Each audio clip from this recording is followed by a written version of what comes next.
Assalamualaikum everyone and welcome back to another video. Salam dari negeri di bawah Bayu, and yes, we are finally back home.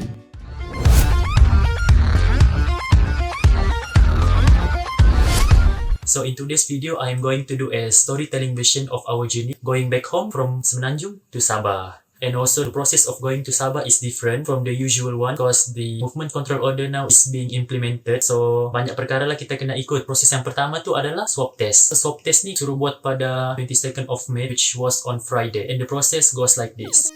So starting from 9 o'clock in the morning, kami pun berbarislah di DTC, Dewan Tunku Chancellor. Tengok barisan dia panjang kan? Ini semua anak-anak Sabah yang tidak kesabaran mau balik lah pada masa tu. So semua pun excited lah mau pergi buat swab test. Before going into the hall, kami pun buatlah light medical check-ups where the nurses will check our body temperature, and kalau lulus baru diorang kasih lepas masuk dalam dewan. And when inside the hall, we are required to sit accordingly with social distancing applied. And sementara tu tunggulah lagi, teruskan menunggu. While waiting tu, saya pun tengok-tengoklah keadaan sekeliling, tengok orang dicucuk hidung apa semua kan. Nervousness tu adalah sikit. Then baris atas pentas bagi IC sama person in charge. Lepas tu bila sampai giliran, diorang panggil lah swab test. So itulah dia gambaran serba sedikit on how the swab test was conducted. My experience doing the swab test was quite painful yet exciting. Sebab tak pernah buat kan, so dapatlah pengalaman cuba tu kira okey lah. Ada dua version buat swab test ni, yang either dicucuk hidung ataupun yang cucuk mulut punya. Tapi kami cuma di offer yang dicucuk mulut punya, so mau tidak mau bagilah diorang cucuk. So the feeling was quite painful sebab masa dia cucuk tu memang dalam masuk, dan mau tidak mau air mata kamu pun terkeluar juga sebab kamu tahan-tahan macam mana pun dia involuntary action dan air mata kamu akan keluar. Tapi tidak apalah, it's for our own good kan, to identify whether we are infected or not, so let it be. Dan selepas swab test tu kami balik college. Dalam beberapa hari dapatlah notis pada 26 bulan 5 adalah penerbangan balik ke Sabah. Ada 2 flight pada hari tu, iaitu pada 9 pagi dan 1 petang. Saya dengan roommate saya pun kelam kabutlah packing barang.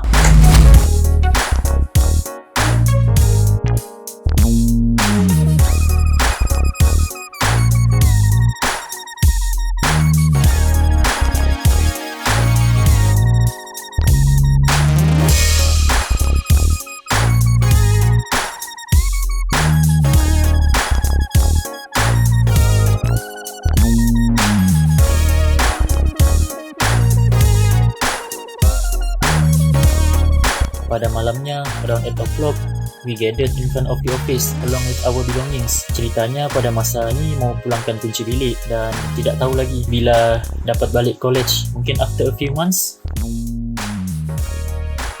Selesai urusan check out, kami pun pergilah dekat terminal KK1 college kediaman pertama untuk tunggu bas. That time, everyone was very happy sebab semakin dekat dengan Sabah, akhirnya dapat balik dengan betul setelah dibagi harapan banyak kali kan. So semua orang pun gembira lah. Lepas tu kan, what happened is that lamalah kami menunggu di bus stop ni.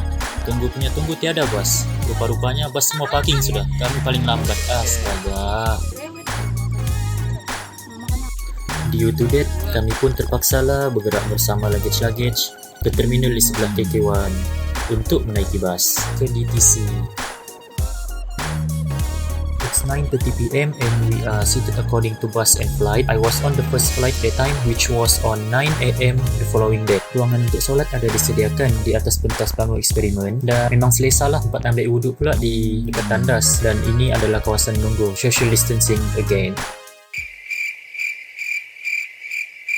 So kiranya saya berada di Dewan 12 jam sebelum penerbangan saya. Untuk membantu menceriakan suasana, maka dipasanglah lagu raya.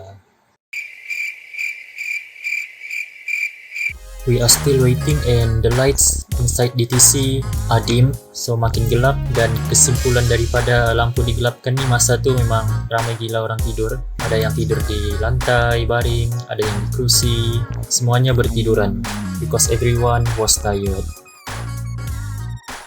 It was 3 AM when the swab test results were released, dan dia tulis di situ kami semua negative. All of us in the hall that night were negative, which means that we are positively healthy. We were.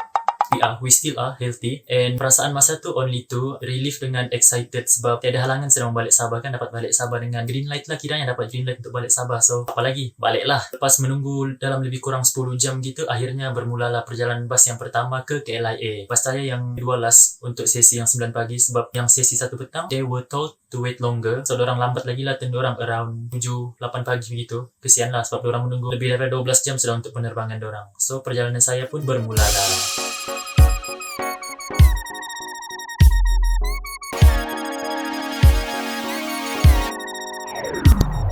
Sampai je di KLIA, kami pun berbaris lagi untuk simpan luggage. Since bas saya lambat masa tu, so giliran saya lambat lah sebab dia ikut turutan bas, dan kami dibagi sebanyak 20 kg untuk luggage. After dealing with luggage, kami pun berbaris lagi, but this time untuk masuk ke departure hall.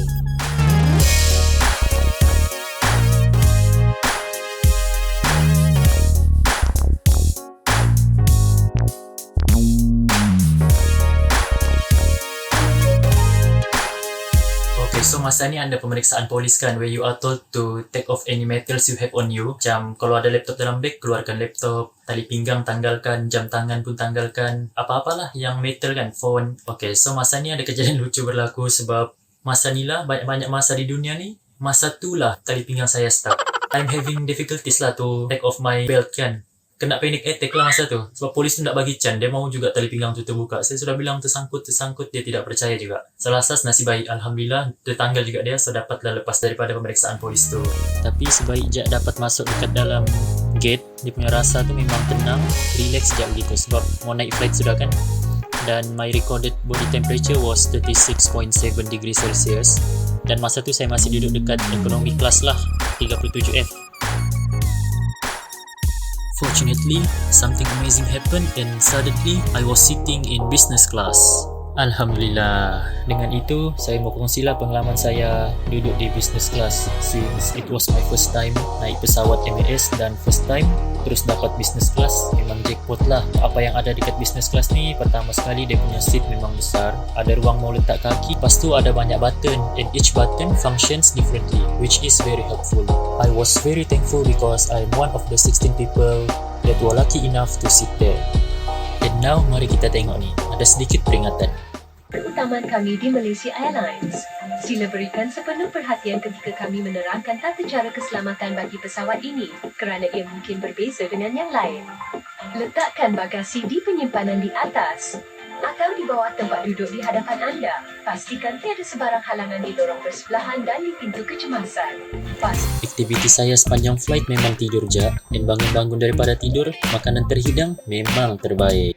Lepas tu, diorang pun ada provide headphones, so you can use this to watch movies or listen to songs. And here is the controller for mouse-like function di screen. Memang mantap lah, mantap jiwa. Selepas makan dan tengok movie, saya pun decide to have some sleep lah. But saya juga tidak lupa lah untuk tengok pemandangan di luar, ada pulau-pulau, ada awan-awan. And after 2 hours and 10 minutes of flights, finally we safely landed on Sabah, Kota Kinabalu International Airport. So, as soon as we arrived at KLIA, we were divided into our own district. Tengoklah kamu pelajar dari mana. Ada Tawau, Sandakan, Lahad Datu, Sempurna, Kundasang, KK, Papar, Beaufort, and so on kan, ada banyak daerah. Each daerah ada orang punya IC, person in charge. So, kalau macam daerah Tawau, sebelum naik bas tu, we are required to do ada saringan kesihatan, and then baru naik bas. Dan dalam setiap bas ada 20 orang saja, so half the total amount. So, this is to avoid any infection from happening. After everything was settled, kami pun menaiki bas, dan perjalanan bas dari Kota Kinabalu ke Tawau mengambil masa selama 10 jam, dan kemudian apabila di Tawau kami pula di home quarantine kan, dan sekarang masih berhome quarantine. Dengan itu sampai di sini sahaja video pada kali ini. I hope you guys dapatlah gambaran perjalanan balik kami macam mana, dan jangan lupa untuk subscribe, like dan juga share. Itu sahaja, thank you dan Assalamualaikum.